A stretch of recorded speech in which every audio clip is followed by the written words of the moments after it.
Welcome to Joe's Astrology. I'm back. We're gonna do some readings here. We're looking at Katy Perry. This is Katy Perry over here, and this is Justin Trudeau. I was just looking on CNN, looking for some who's trending right now, and this came up. I mean, what a joke! And I'm in a mood. Right now to really get into this. I mean, Katy Perry, I couldn't have picked anyone better for Scorpio season. Let's take a look at her chart first. Scorpio rising. Sun in Scorpio. Mercury in Scorpio. Saturn in Scorpio. Moon in Scorpio with Saturn. And I don't know much about Katy Perry, but look at all this Scorpio. I mean, Katy Perry is the last person. Not that I trust anyone in the media or entertainment industry. She is the last person I would trust. And then we're going to get into Justin Trudeau. What kind of matchup is this?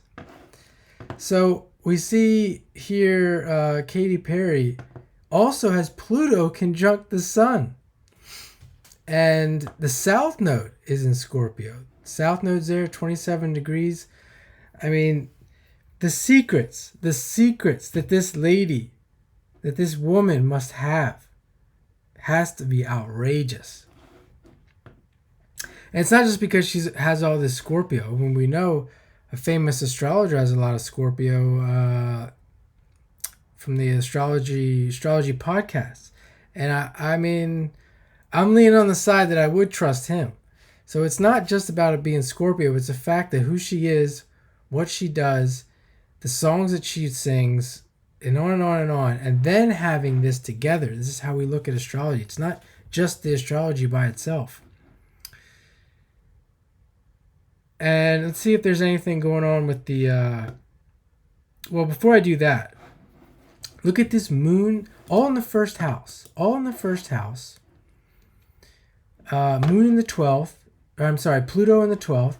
We often see with Pluto people in the 12th, they have these, especially if these materialistic people that really live in the world, they have these big dreams. And if you, I don't know if you know this, but if you have the right astrology like this and you have these big dreams, you can make these dreams come true. They will come true. Maybe not in this lifetime, but they will come true at some point, having this Pluto in the 12th. And in this day and age, if you really push hard and you're in the right position, I don't see why you can't make almost anything happen in this life with the internet. So there's that. And there's no indication that her dreams aren't going to come true here. And you see a very selfish person. Very selfish person in the sense of that's all that they're connected to. That's all they want to do. How do I know this? Because I have a stellium in the first house.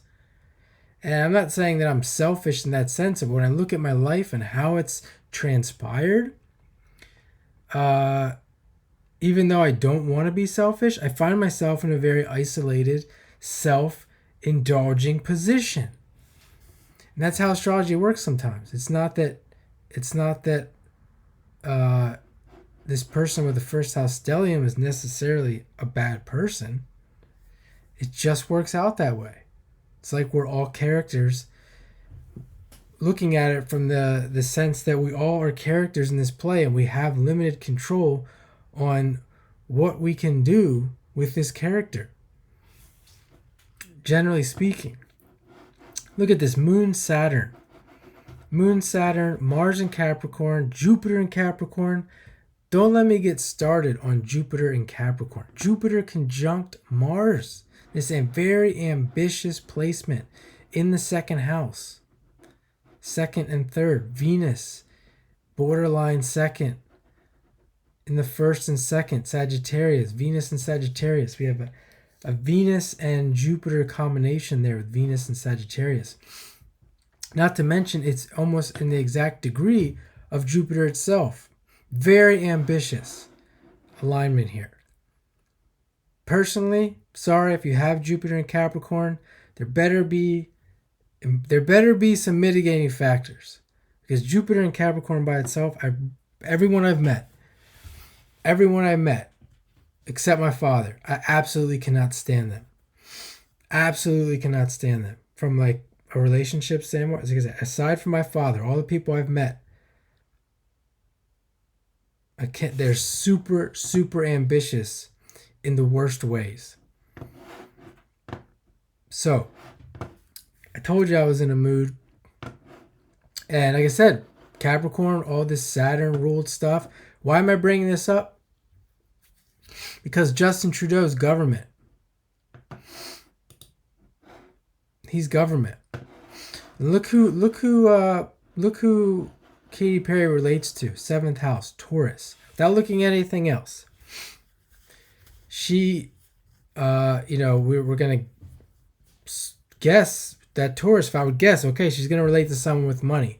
It's not necessarily always the case. Like I know a guy who has a Scorpio rising. His wife has a Taurus moon. She doesn't necessarily have money herself, but her family is extremely wealthy. But personally, she doesn't have any money herself. It's all her family's money. And he has enough money and work ethic and is addicted to work so much he doesn't really relate to her on that level. So there's that. So let's take a look here. Does Justin Trudeau have money? Moon in the 8th in Aries, Mars in the 8th in Aries. Talking about the 8th house, Mars, moon, the drive. Mars at 29 degrees. This guy's extremely ambitious. Where's his Jupiter? 21 degrees. It's making a square. Mars is coming off of a square with Jupiter. Sun in Capricorn. In the 5th. So we have a Capricorn Sun combined with Leo. Combine Capricorn and Leo. What do you get? Extremely ambitious person. Ambitious, selfish person. Venus with the North Node. In the 6th, the house of work. This guy's money. Venus, money, North Node. Where he's headed. The North Node bringing things to the head in this life. All this money.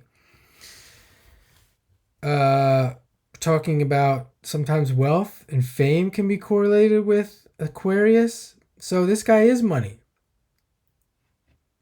And, this is the thing. Like I said, I'm in a mood. This stuff annoys me. It really annoys me.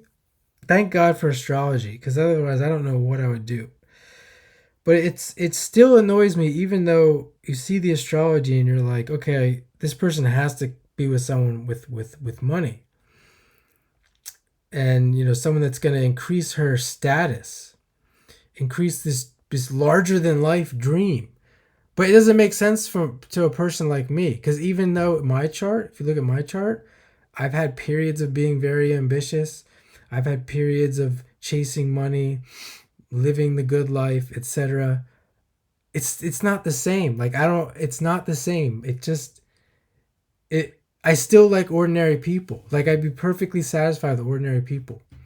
And I don't even understand how a celebrity, if I was a celebrity, I'd be going after ordinary people. I wouldn't want to be with other celebrities. So the whole thing is extremely confusing to me.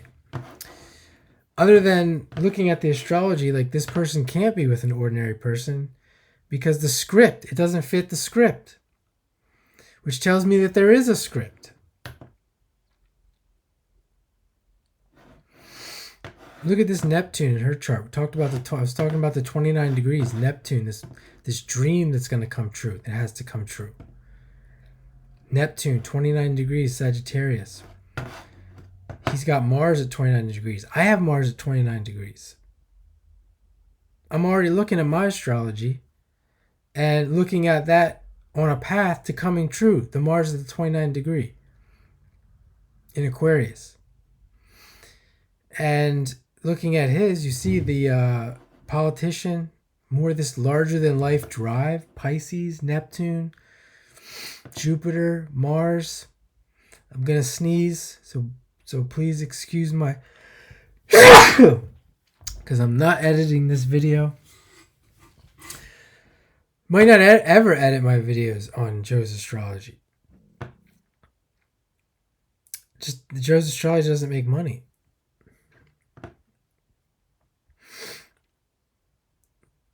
And I do have Pisces. I do have Pisces on my second house, or near my second house. So maybe I'm not meant to make money. I'm not meant to make a lot of money with that. Who knows? But anyway, I'm going off on a tangent here. Mars, 29 degrees. So you see this guy, ambition, this need, 29 degrees. Important degree, a need to do this ambition thing for some reason. This is where you also see, like, you see these people, you might ask yourself, why do they continue? Why do they continue? Why does Trump continue? I asked that question in a chat. Someone like Trump, why does he continue at his age? Because he's a great man. No, it's because he's wired like that. That's why he continues. It's a script. He's a character. I mean, do you think you think this guy here, this ambitious politician, do you think, I mean, why else would he continue to, because he's so motivated to help people. That's why he's hooking up with Katy Perry. I don't know. I can't figure it out. So let's take a look here. We see that. We can look at Venus. She's got Venus, 7th house. The ruler and the north node's there. And where's his Venus? With the north node. Right there alone. Extremely Venus centered with the Venus north node.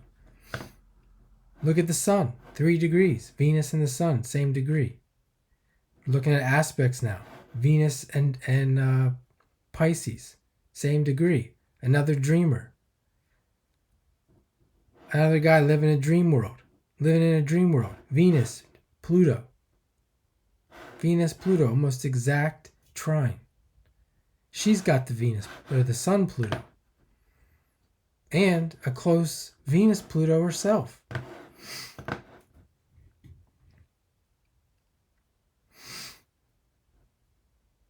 That's enough. That's enough to not...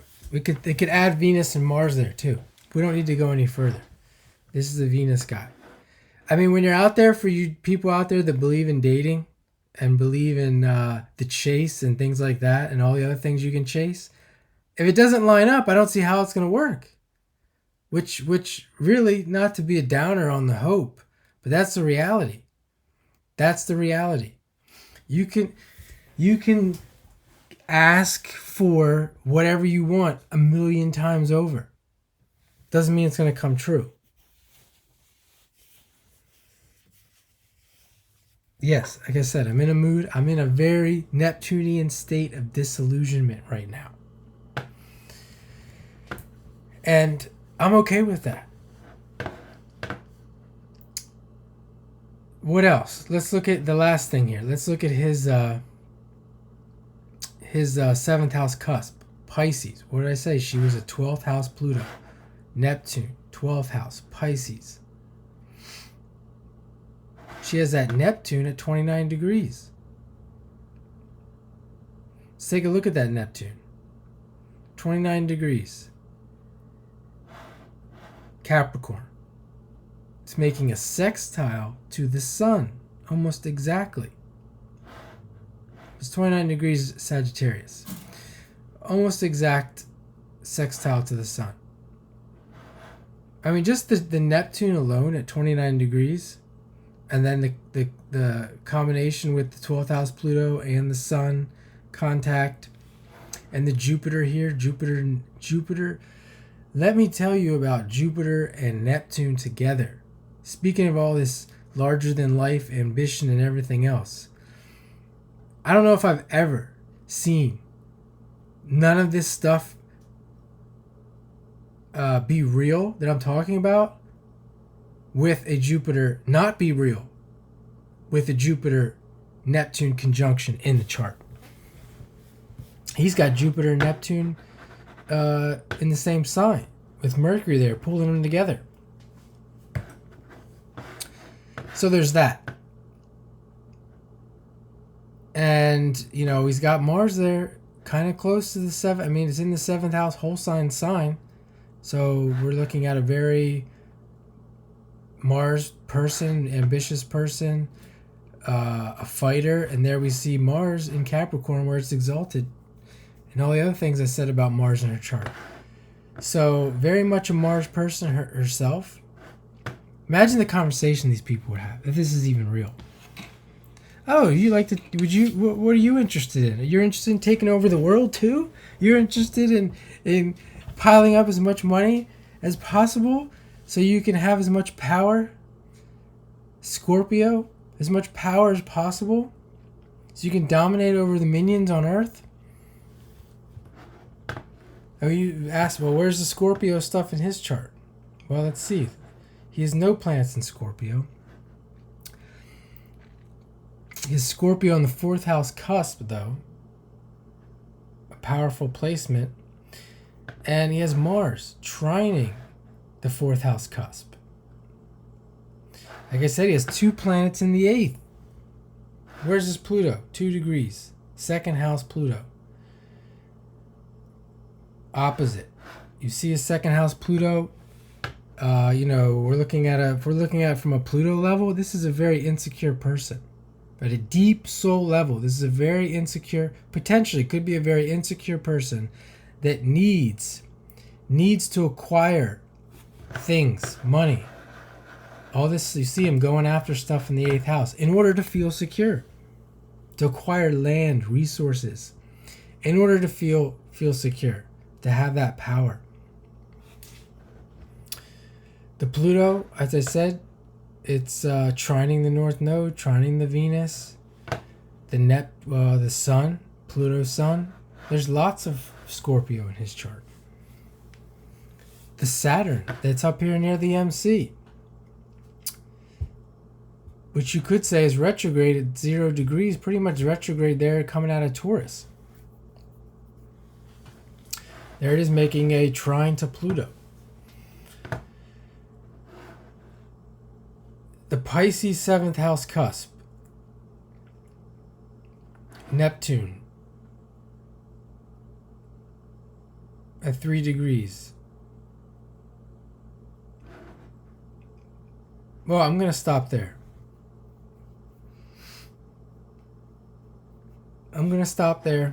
And hope you enjoy this and got something out of it. And thanks for watching.